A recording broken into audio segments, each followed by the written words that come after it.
I'm here to make you a confession that will probably bring out all the torches and pitchforks, but I'm just asking you to hear me out. I wasn't too much of a Battlefield fan growing up. Hell, I wasn't a COD kid either. And I'm almost ashamed to say this with the love I currently hold for the franchise, but my first Battlefield game was Hardline. Now that served to spark my interest in the series if nothing else, and since then I have gone through retroactively and played all the games that I grew up seeing others play, that I heard so much good stuff about, all the way back to Battlefield 2, which is technically Battlefield 5, but we'll let that slide. Honestly, I love this series, barring its two recent problem children, the younger of which I cursed myself to go and play just so I could see the disparity between 2042 and Battlefield 6 upon trying the beta. And I have no audio, we're off to a great start. Oh, there you go, okay. Match. Why is my screen just black? And no matter how hard I tried, it wouldn't even boot into a match, so you know what? Massive difference already. Let me be clear. Of course, there are some issues. There's always going to be issues. And for full disclosure, this is a lot closer to the style of Battlefield game that Battlefield 3 and 4 helped to cement. So if you were really hoping for a true return to form to the original Battlefield games, I'm sorry to say this probably isn't for you. But given my personal tastes when it comes to the Battlefield 6 beta, we are so fucking back. Is he?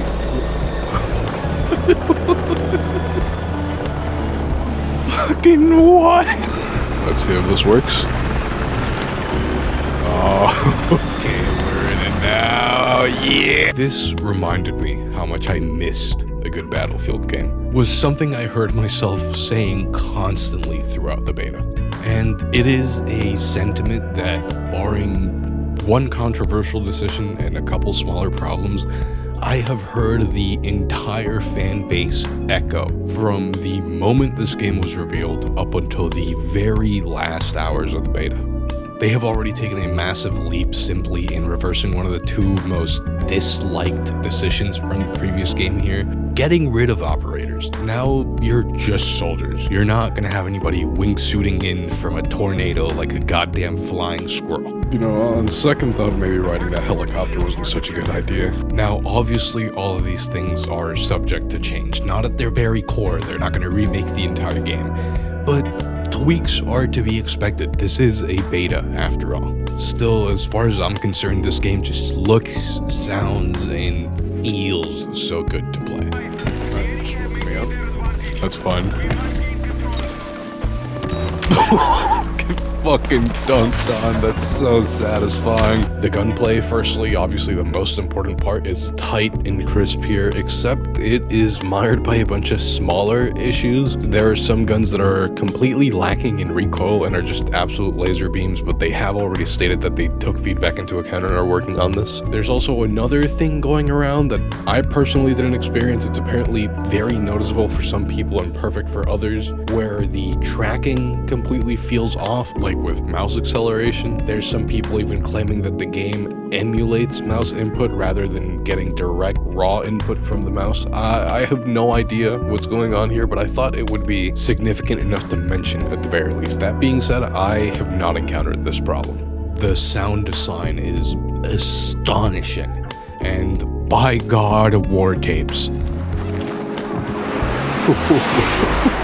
I'm so fucking back. Oh my god. Honestly, I think that's enough said. I could leave the video right there, but I'm not going to because I want to yap about this some more.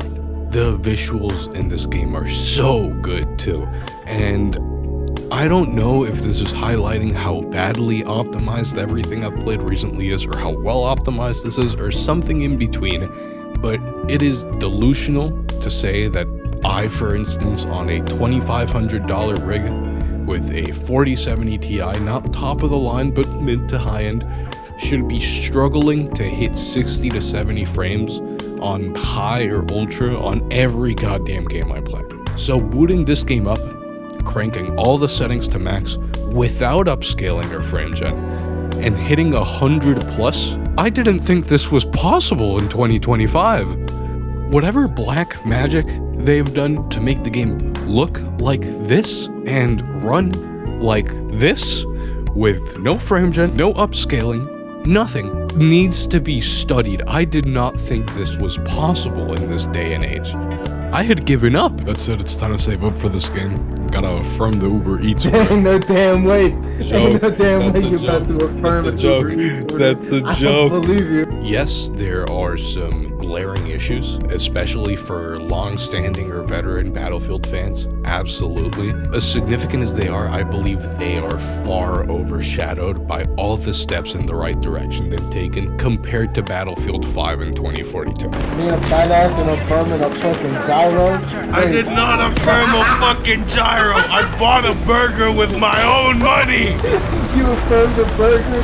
You rat. Fuck you! To get these problems out of the way, there are some miscellaneous issues here and there that I will talk about, but the most significant is the weapons, specifically the debate on whether weapons should be class locked or not. This game does the same thing 2042 did, one of the two major decisions that game made that they did not revert, and makes weapons universal. Now, depending on who you ask, this is either a great choice that should be encouraged, or one that entirely undermines the core of Battlefield, and that structure being centered around teamwork and everyone playing their respective role. 2 weeks, $10. Oh, it's quarter. Not fifths. It would be $2.50 a week. 80 cents is a lot. Now, I can see both sides of this argument, because on one hand, my major gripe with Battlefield when I was first starting out was exactly that, was not being able to play the class I wanted with the guns I wanted. That being said, being able to play an engineer running around with a battle rifle or a support class and resupplying myself while sniping from the edge of the map can definitely be problematic in terms of game balance. Danny, your boyfriend need to get a job now. You're affirming burgers. I did not affirm a burger. I affirmed 3. Now, I have a decently mixed opinion on this. On one hand, I understand how problematic it can be. On the other hand, I like the idea of giving players choice.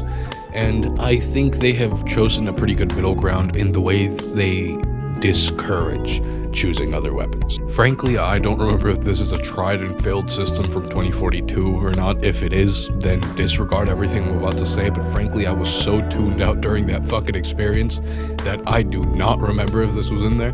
But currently what they're doing for the weapons is allowing all classes to access all weapons, but giving specific perks and stat boosts for using the weapons that actually align with your class. No way I just got gunned down by J Big Loads. For instance, even though you can access any weapon as any class, the assault class gets certain buffs with assault rifles, their designated weapons. It gives them, I believe, faster draw and switch speeds, quicker sprint to shoot speeds. Engineers get better hipfire control with their SMGs, and supports don't get any of the penalties to speed when carrying an LMG, so on and so forth.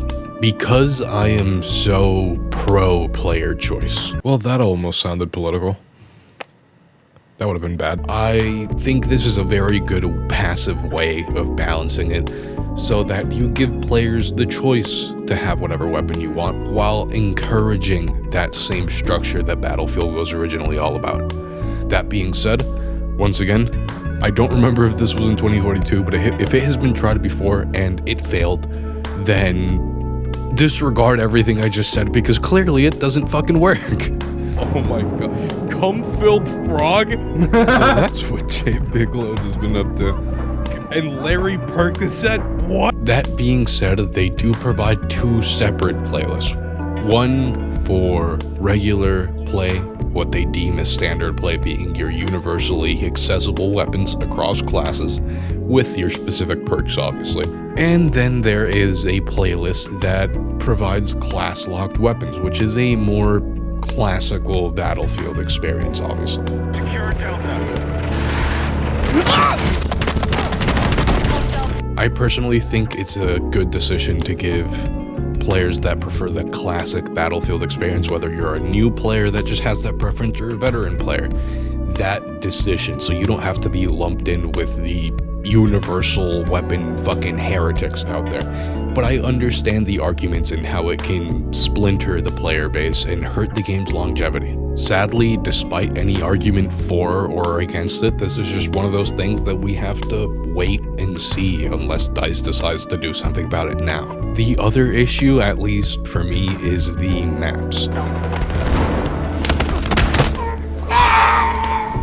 The maps are great, don't get me wrong, they're really fun to play, they're structured well. Empire State for the second beta weekend has been a blast specifically, but they're really small. Even the 64-player Conquest maps have been really small compared to old Battlefield games. 5 seconds in the helicopter with cartel member and we've already covered half the goddamn map.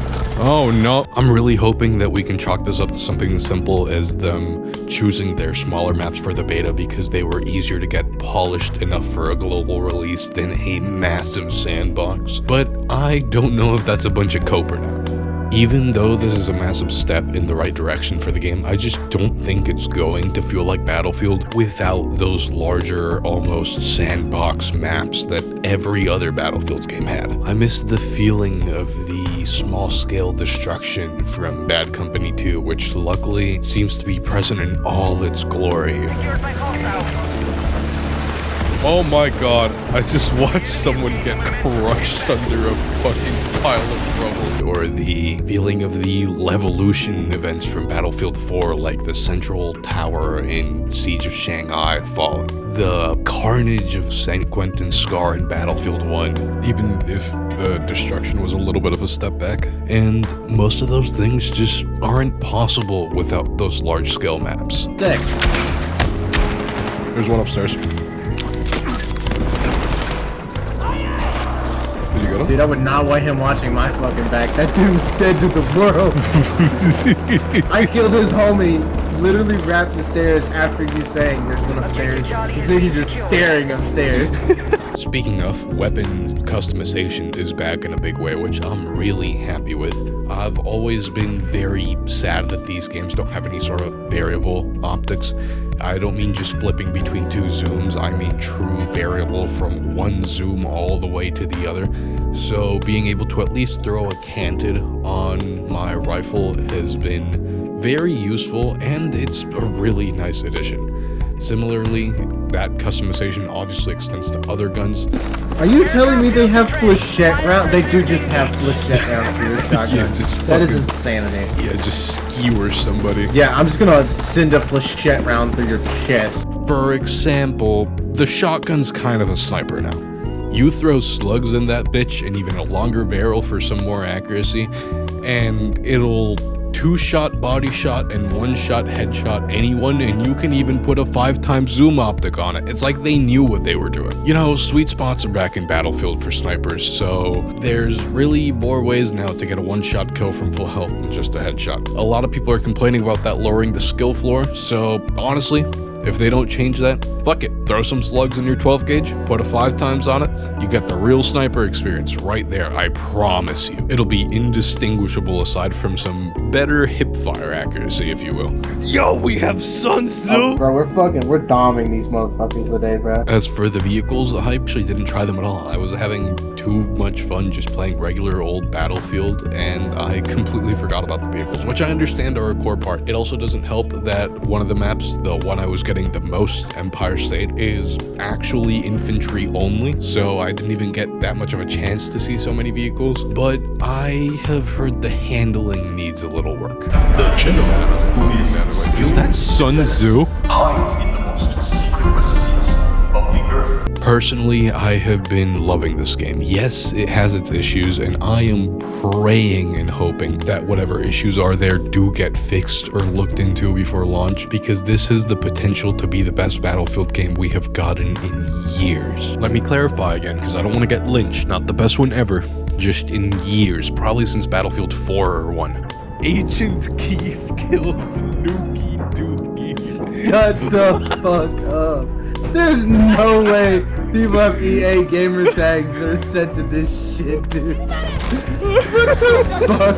Who let these crayon munchers get a hold of a keyboard and mouse? Now, for any regulars or return viewers here, bless your soul, first of all. I don't know why you put yourself through this.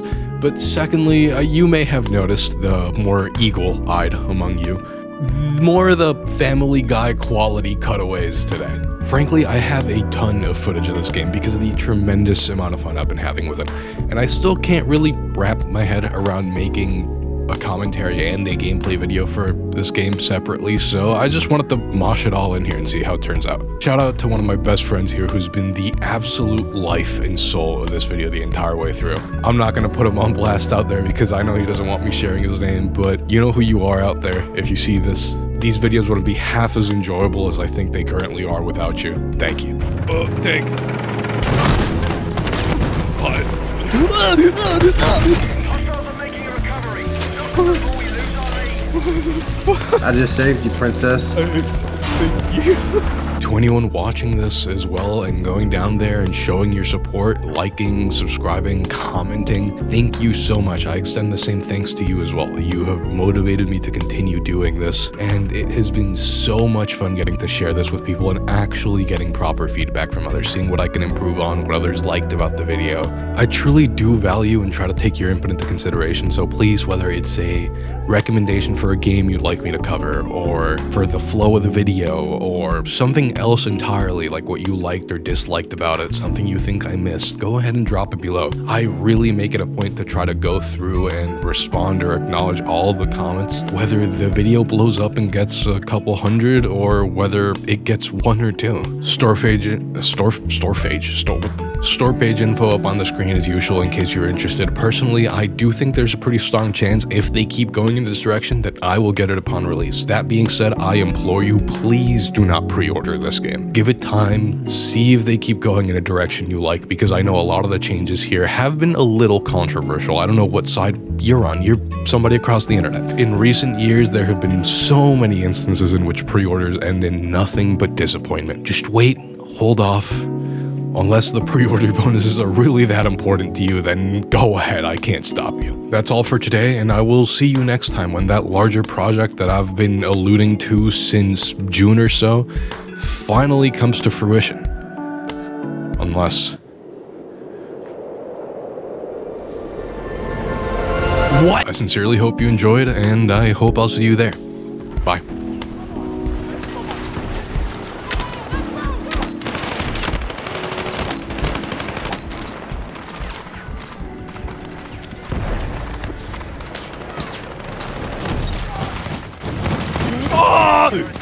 Let me in, let me in, let me in, let me in.